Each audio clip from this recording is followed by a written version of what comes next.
Who is Dr. Roland Rasmussen? That's a question that we're currently working on. But there's some very strange connections that this man has to a lot of very different people. The only video I was able to find of him on YouTube and online is an interview with him and Donald Waite, D.A. Waite. And Donald Waite is a man that upholds the Textus Receptus over the King James Bible, and in fact says that the King James Bible has errors, and of course he's smart enough to correct them.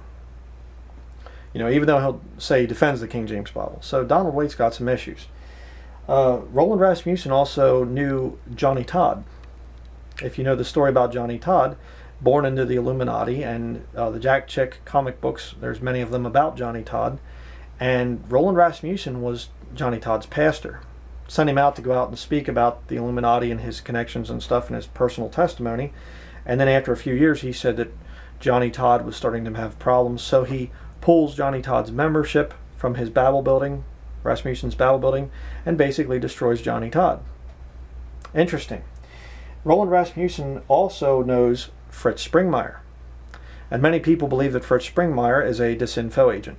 And his one book about the mind control thing, the whole mind control deal, he basically says, I'm not actually going to tell you how to deprogram somebody, but rather how to program someone with this formula. Very questionable things about Fritz Springmeier. So another tie-in, Roland Rasmussen and Springmeier are friends. How about Paul Wittenberger? Right here on this Facebook page, you can see at the very top, Paul Wittenberger, Faith Baptist Church. Right there. You see, what does that have to do with that movie? Well, Roland Rasmussen does the voiceover for it. And yet, for some reason, they don't have him in the movie. Now explain that one to me. Here's a guy that came out with this post-trib, pre-wrath rapture. Right there is Rasmussen's book. You would think that they would want to interview him for the After the Tribulation movie. And yet they don't. But they have him in as a voiceover. Oh, and by the way, his connections to Steven Anderson. Steven Anderson's grandfather went to Rasmussen's Babel building.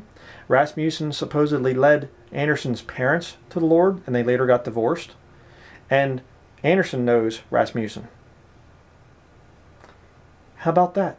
And now the most recent, Ken Hovind, was a believer in the pre-time of Jacob's trouble catching away, but he spoke at Rasmussen's Babel building years ago, and Rasmussen gave him a copy of this book. And this book is what messed up Ken Hovind. And I can tell you, reading through this book, the logical absurdities are incredible.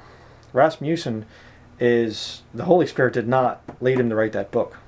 He claims he did, but he's got some major problems. So, you know, if I was conspiratorial, and of course I'd never think of being such a thing like that, but I would kind of look at Rasmussen as possibly being a mind control programmer. Yoked up with Donald Waite, Fritz Springmeier, Steven Anderson, Paul Wittenberger, Ken Hovind, and Johnny Todd. And that's just what we've found so far.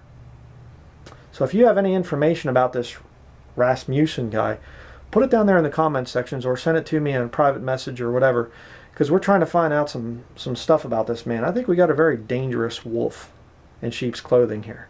And he's been around for a long time. And oh, and by the way, in his interview with Donald Waite, just to mention another tie-in, he recommended Jack Hyles and Dr. Bob Gray, as well as some other people, Truman Dollar, who worked for the New King James Version Translation Committee, and Heimers. I forget the guy's first name, but the point is, you know, he's got some very strange connections. Very strange indeed. I think that we need to be very careful about this Roland Rasmussen.